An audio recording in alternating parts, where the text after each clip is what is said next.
Bem-vindos a mais um Conversas Transformadoras, nosso espaço de diálogo sobre como a gente pode efetivamente transformar a educação e o aprendizado.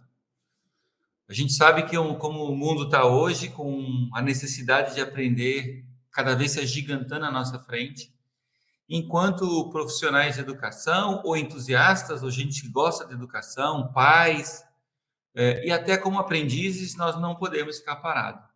E o Conversas Transformadoras é exatamente um chamado à compreensão de como as ações de transformação real pode realmente acontecer. Transformação real do aprender. Principalmente aquelas que são escaláveis e portadoras do futuro. E aí, vamos realmente transformar a educação? O nosso bate-papo de hoje é sobre como nasce um professor transformador. E a gente vai conversar, a nossa convidada é uma especialista nesse tema, é a professora Lília Mello, que vem diretamente de Belém do Pará, terra maravilhosa que eu adoro, amo. Então, professora Lília, eu queria que você falasse, então, para a gente logo do começo, se apresentasse um pouquinho da sua trajetória, porque o nosso assunto hoje é exatamente esse, é como nasce um professor transformador.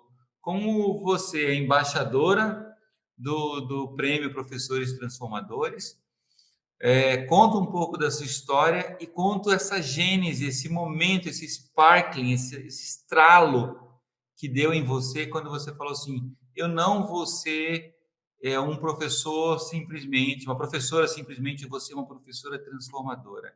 Conta um pouquinho da sua história para a gente e se apresenta. Seja muito bem-vindo ao Conversas Transformadoras. Então, Robson, obrigada pelo convite. É um prazer estar aqui com vocês. E meu nome é Lília Mello, sou professora aqui da Rede Estadual de Ensino em Belém do Pará, no norte do Brasil. Eu costumo dizer que é no coração da Amazônia. E respondendo à tua pergunta sobre como é que nasce um professor transformador, ele nasce de uma realidade, é verdade, mas é uma realidade que, de alguma forma, incomoda e envolve o professor e o aluno. Então, eu acredito que são aspectos da vida real, não somente do professor, mas principalmente do aluno. Quando a gente trabalha em sala de aula, a gente sempre tem o hábito, o costume de levar um planejamento, um programa, um conteúdo, mas é sempre importante o professor perceber que aquele sujeito que está ali do outro lado, ele tem uma história, e a história dele é significativa para interagir com esse conteúdo. Então, eu acredito que a base para que a gente possa transformar qualquer espaço é através do diálogo. E não existe diálogo se não tiver escuta. E não é qualquer escuta, tem que ser uma escuta ativa, ou seja, eu preciso te escutar e eu preciso me importar com o que tu falas. Eu preciso acreditar que a partir dessa escuta, juntos a gente pode, de alguma forma, fazer algo de diferente, mas algo de diferente que possa ser produtivo. Não somente para a realidade de uma comunidade, mas para a realidade dos sujeitos que estão envolvidos nessa comunidade. Então, eu acredito que, especificamente falando da minha história, essa história ela passa a ser transformadora no momento em que passando por uma situação em que a maioria das pessoas que estavam envolvidas só conseguiam ver um lado, que era um lado negativo. E, de repente, eu entro em sala de aula e convido meus alunos a olharem um lado positivo de uma situação que poderia ser somente negativa se não fosse os esforços de uma coletividade. E aí eu preciso contextualizar que a nossa ação, ela iniciou a partir da morte, né, que é o contexto de uma chacina. E então, e num contexto de chacina de um território em que é alvo e era alvo de extermínio, eles foram convidados, através da minha prática e da minha conduta pedagógica, a olhar não para a morte, e não para a perda, e não para o luto, mas a partir da perda, a partir da morte, a partir do luto, olhar para a vida, e propor e sugerir vida. Aí é um caminho de transformação gigante, né? Porque você está no momento de um baque enorme, um tapão no peito, né? E você conseguir enxergar esse outro caminho. Mas eu quero ir mais para trás ainda. Eu quero saber como é que você se formou, como é que foi a sua adolescência, que momento foi que você falou, não, eu quero efetivamente seguir a carreira de professora, e aí você começou, porque você falou da realidade, isso é muito significativo, eu acho. Fala assim, um professor transformador nasce de uma realidade. Na hora que o professor percebe, enxerga essa realidade, ele não fica apático em relação a essa realidade. Mas você sabe que existe um monte de professores que não são professores transformadores, que estão apáticos, que estão dentro dessa realidade. Então, alguma coisa aconteceu com você, alguma coisa com você e com outros professores transformadores deu um estralo dentro de você. Então, vai lá para trás, vai lá para a sua adolescência, conta como é que ela foi, como é que foi a realidade, inclusive social, que você veio ali, como é que foi a sua formação de professora, porque isso também a gente vai falar um pouquinho sobre se eu preciso ter professores transformadores para eu transformar a educação, como é que seria a formação disso? Mas volta lá para a sua história, a gente quer ver esse momento aí do eureka, que deu esse grande estralo dentro da sua cabeça. Então, esse momento do eureka, a gente sabe que não existe, porque o eureka, ele é fruto de muito investimento e esforços, né? E, na verdade, o insight, quando ele acontece porque a gente já fez vários investimentos. Então, o meu contexto social, ele já era um contexto que era um convite a olhar para a desigualdade, se incomodando com ela. Porque eu sou eu sou filha de um flanelinha, que reparava carros numa via pública bem com fluxo intenso, né, no centro de Belém. Espera aí, Mas que deixa eu traduzir. Pessoal, quando você fala que ele reparava carro, não é que ele consertava o carro, é que ele ficava cuidando dos carros. Lá no o norte, é verdade, eu não sei se para aí chama de flanelinha, mas aqui flanelinha é aquele cara que fica com a flanela pedindo para o carro parar para estacionar para poder reparar o carro e depois recebe uma gorjeta por isso. Então, meu pai era exatamente. flanelinha. Uhum. Mas ele é um flanelinha que, a partir de ser autodidata, de olhar a vida com outros olhos e acreditar que é possível mudança, ele se torna um repórter fotográfico, sem passar pela universidade, sem concluir o ensino médio. Então, ele fez, de alguma forma, criou uma maneira de aprender a fotografar que foi relevante. Inclusive, ganhou vários prêmios enquanto repórter fotográfico aqui em Belém. Mas a minha mãe, que era empregada doméstica, né, ela veio do interior, no interior de Bragança, para Belém, ela veio para ficar numa família, casa de família, que a gente dizia antigamente, né, uma mulher preta, uma criança preta que veio morar numa casa de família e acabou sendo babá de outras crianças, uma criança que reparava crianças, e não foi para a escola. Então a minha mãe passou a fazer muito investimento em escola, e aí conseguiu se formar e sair, né, de empregada doméstica e passou a ser professora. Então, eu Que lindo. cresci ouvindo a história que a minha mãe dizia que é possível você transformar a sua vida se você se dedicar nos estudos. Mas Sim. também eu cresci ouvindo meu pai dizendo, é possível você transformar a sua vida se você perceber que o mundo tem coisas reais que você precisa se importar. Então, tudo Legal. para a gente sempre foi muito custo.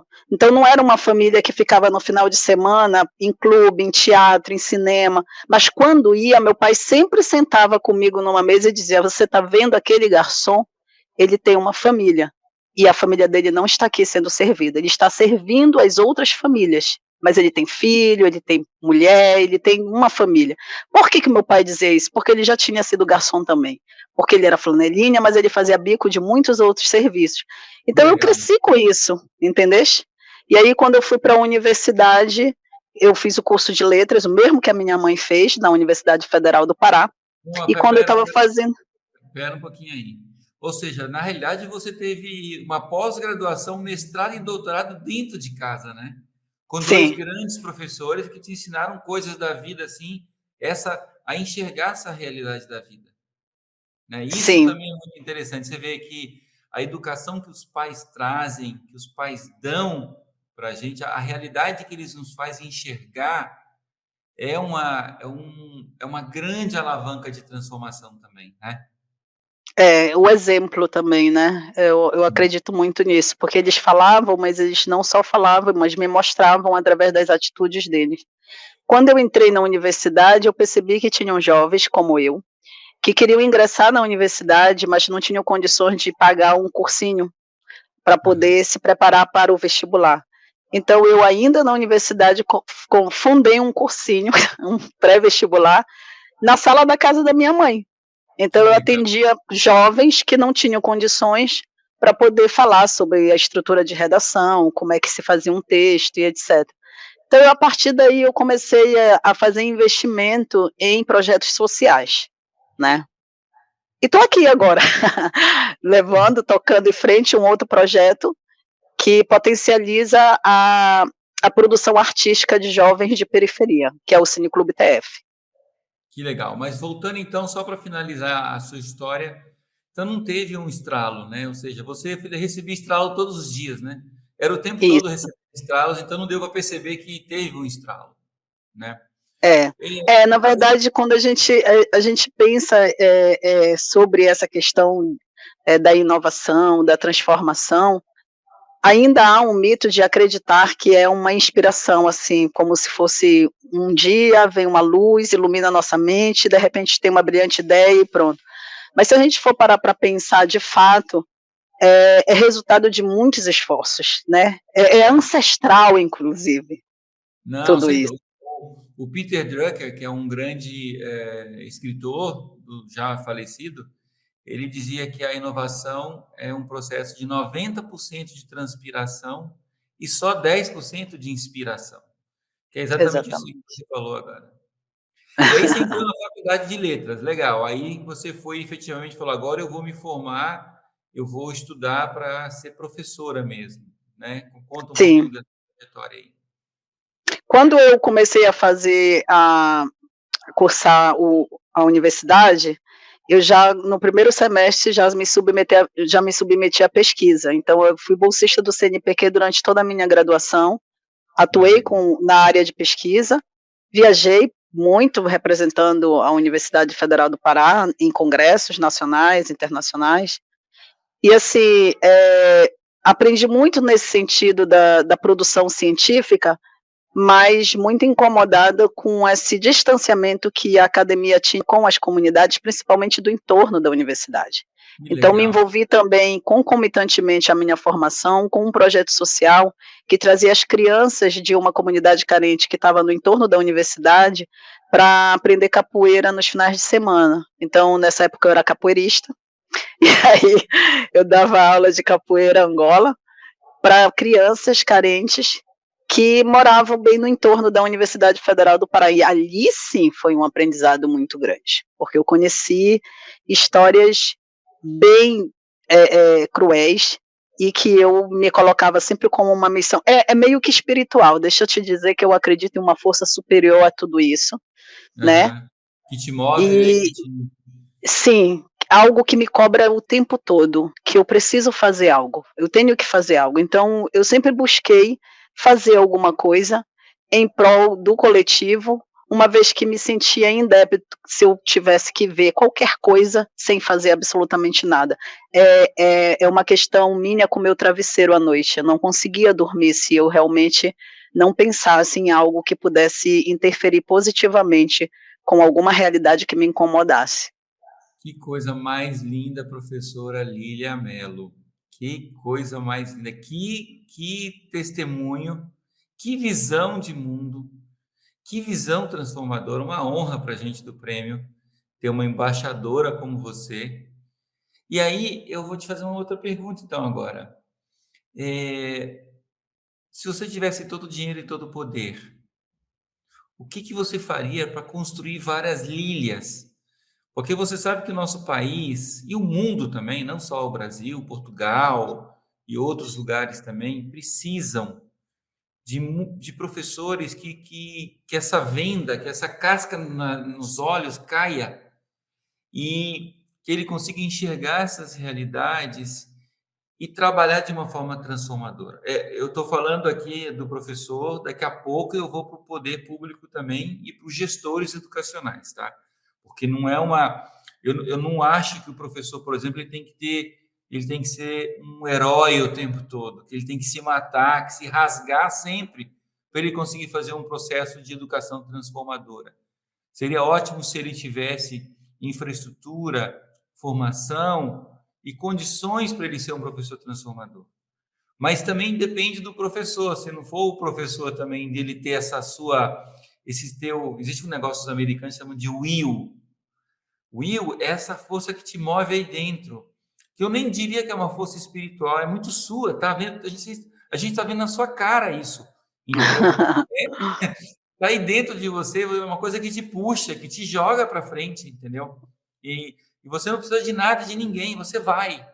E é lógico que essa dívida também que você falou é uma coisa muito legal. Então, primeiro, você tem todo o dinheiro e todo o poder para você transformar a formação desses professores. Como é que se faz isso? O que você faria para formar várias pessoas com a sua mentalidade, com essa mentalidade de um professor transformador de verdade como você é?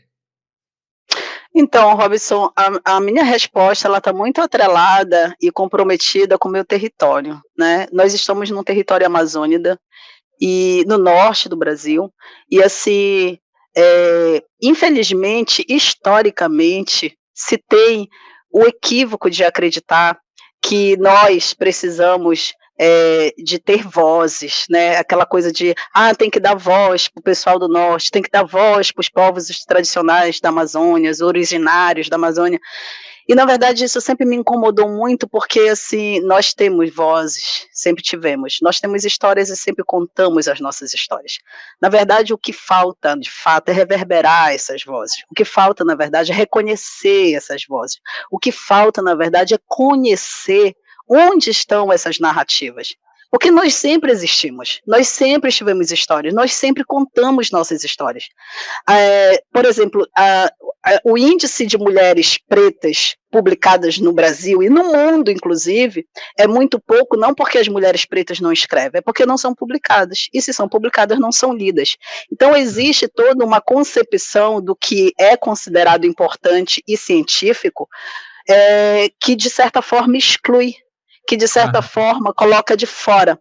Então, a primeira coisa que eu faria de fato, e está atrelado àquela resposta que eu te dei no início, é a escuta. Eu preciso conhecer essas pessoas, esses professores, onde eles estão, o que eles estão fazendo. E a partir disso, eu preciso encontrar um mecanismo, uma forma que reverbere essa voz, porque tem um monte de professor nos 4 cantos do Brasil fazendo trabalhos transformadores, revolucionários, e que estão muito sozinhos, e que se sentem muito impotentes. Eu quero entrevistar todos que você encontrar, e você manda para a gente. Nós temos um monte nas ilhas, a Belém, ela é feita de costa para o rio, para as águas, né? Nós somos ribeirinhos, então tem vários professores nas ilhas que estão lá fazendo trabalhos revolucionários, mas que não conseguem chegar para esse outro lado aqui em Belém. E a gente precisa, de alguma forma, ir lá. A gente precisa, de alguma forma, mostrar que esse professor, o que ele está fazendo, é bom. E é tão bom quanto vários outros trabalhos. Eu estive no Canadá, na época da premiação do Prêmio Professores do Brasil. Eu fiquei encantadíssima com as escolas públicas que são referências. Mas eu saí de lá com uma convicção de que os nossos professores são tão bons quanto, se não mais, porque nós estamos fazendo sem o reconhecimento e a infraestrutura devida. Lá eles têm uma remuneração que compensa, lá eles têm uma infraestrutura que viabiliza o trabalho, lá eles têm toda uma rede que está conectada com parcerias, que está facilitando o trabalho deles. Nós aqui estamos o tempo todo tendo que provar que o nosso trabalho é bom, que é válido ser publicado, que é válido ser falado. A gente está o tempo todo tentando, de alguma forma, nutrir uma rede que já deveria ter sido feita há muito tempo, se houvesse, de fato, uma preocupação responsável com a educação. Então, eu acredito que o que nós precisamos fazer, primeiramente, é desconstruir essa concepção que ainda é muito hegemônica, imposta, patriarcal, né, que sempre nos vê como um olhar de estrangeiro. Sim, sim. Eu já estou um pouco, Mas um olhar de eu já turista, né? é um olhar de turista, é alguém que Existe chega no uma meu território e tenta falar peculiar. por mim. Sim, É sim. é alguém que chega no meu território e tenta falar por mim, e ainda que tenha a melhor boa vontade do mundo, querendo dizer o que é melhor para mim, nunca vai conseguir alcançar a minha realidade. Eu sei o que é melhor para mim. Então eu acredito que o que nós precisamos fazer agora é levar mais a sério as nossas histórias, a nossa identidade sócio, histórica, econômica, política, e fazer com que de certa forma, essas narrativas elas comecem a interagir e fortalecer essa rede que é maior. Então eu faria isso, primeiramente. Depois disso, nós construiríamos junto muita coisa. Maravilha. Vamos olhar agora um pouquinho para o futuro. Primeiro, assim, lógico, eu tô ouvindo tudo que você está falando e na verdade, eu tô babando aqui. Essa que é a verdade. Eu tô babando com essas coisas que você está falando, porque eu te falei que eu morei 17 anos em Manaus, no norte, portanto, né? Então eu tenho essa percepção muito clara sua das pessoas que vêm de fora e olha para a gente quase que vendo animais, assim, visitando um zoológico. Fala, nossa, olha que peculiar, olha como é esse hábito, olha como é esse alimento. Olha, existe uma escola aqui. Você fala, oi, existe escola sim aqui, existe professor, existe um monte de coisa. Mas eu estou aqui meio que babando, vendo essa sua força, vendo essa sua energia, vendo essa sua inteligência, né? essa sua, a forma como você conecta essa percepção e como você enxerga o problema de verdade. Só que assim, a gente tem no mundo inteiro, tá? Não é só no norte, não é só no sul, não é em São Paulo, no centro de São Paulo, em todos os lugares. Na Finlândia, eu também já tive a chance de viajar em alguns países por aí. E eu sempre falo que existe sim, não existe nenhum extraterrestre lá. Tudo que eles fazem, nós também fazemos, entendeu? A Uhum. grande diferença é essa que você falou da infraestrutura, do reconhecimento, etc. É, e que se nós tivéssemos essa infraestrutura toda e essas condições todas, nós estaríamos fazendo coisas até muito maiores.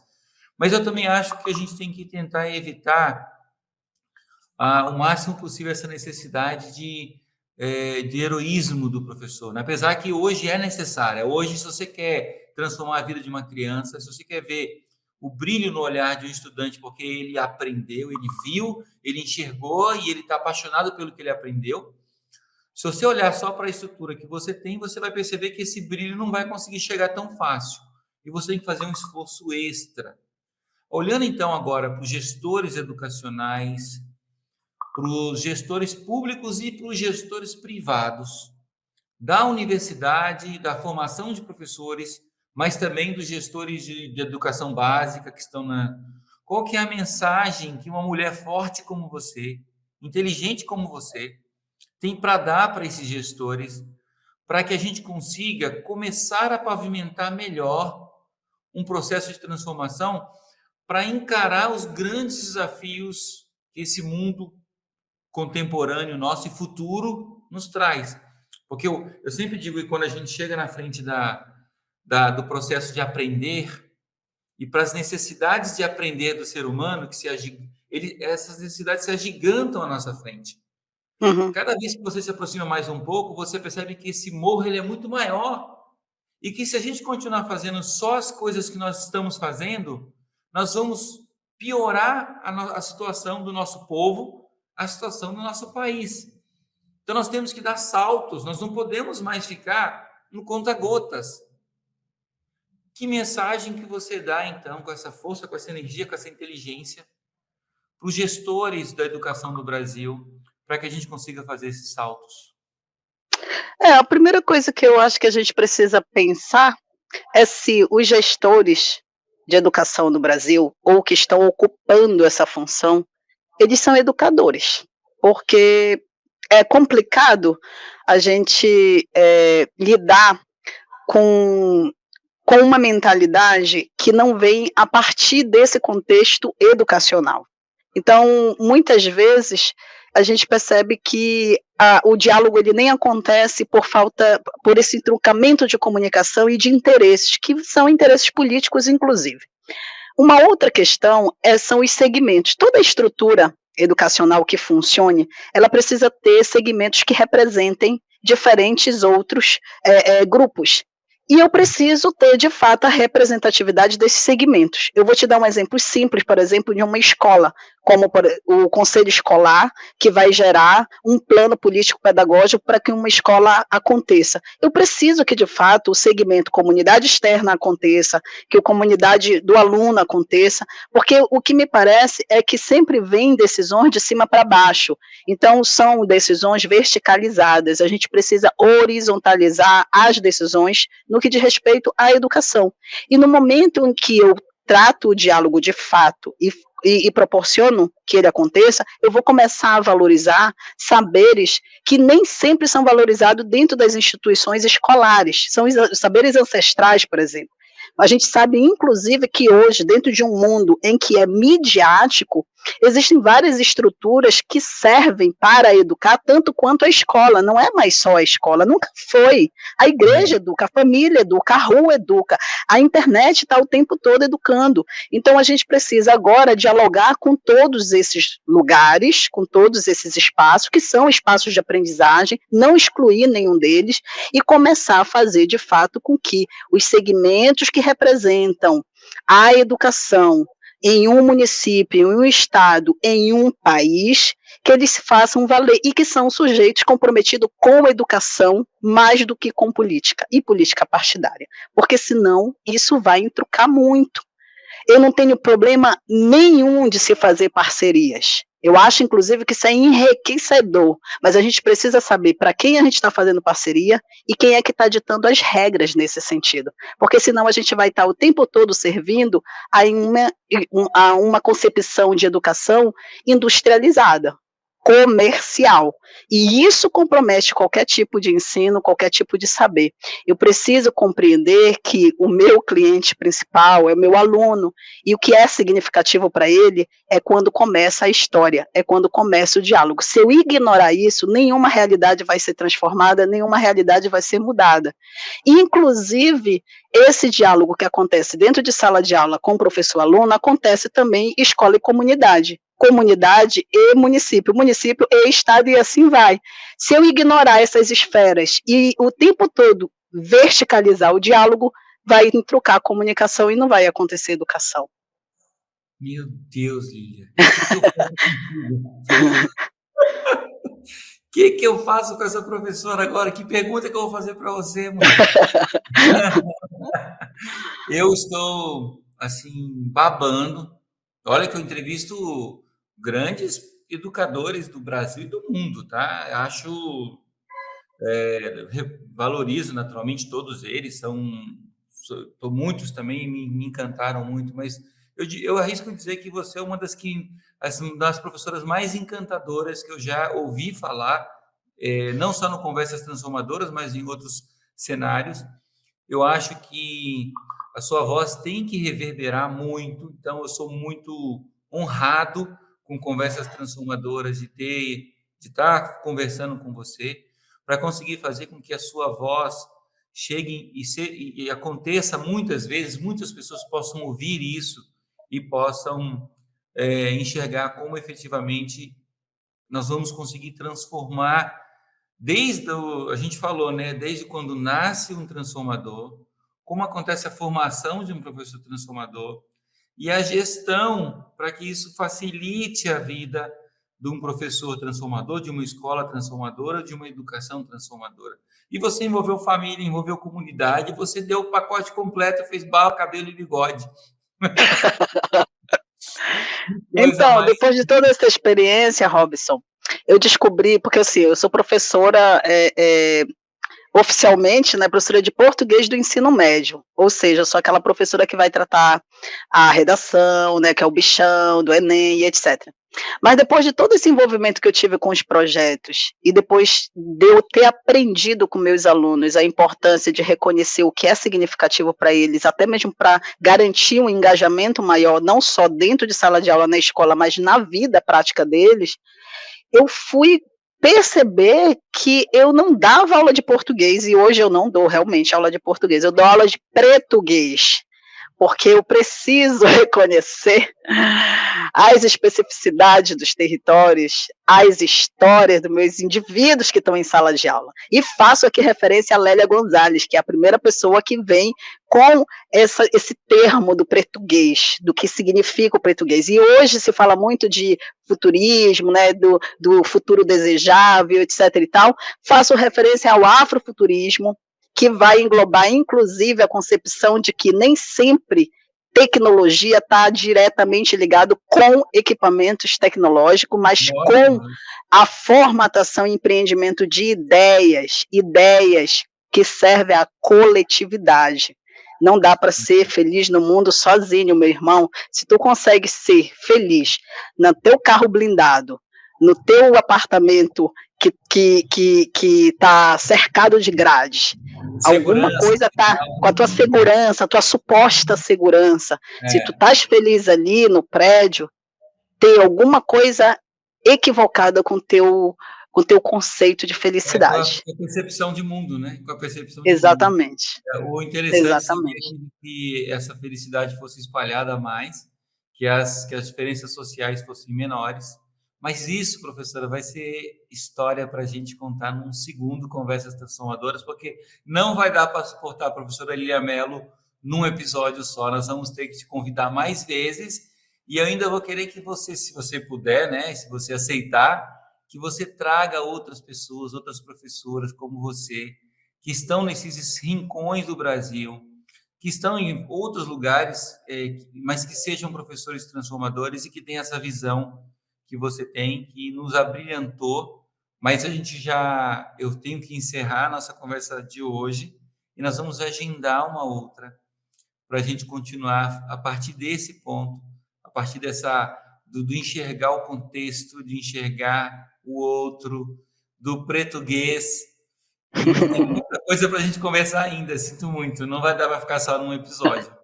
Mas eu agradeço imensamente de coração, da sua generosidade, da sua visão, da sua luta, do seu corre, como falam em São Paulo.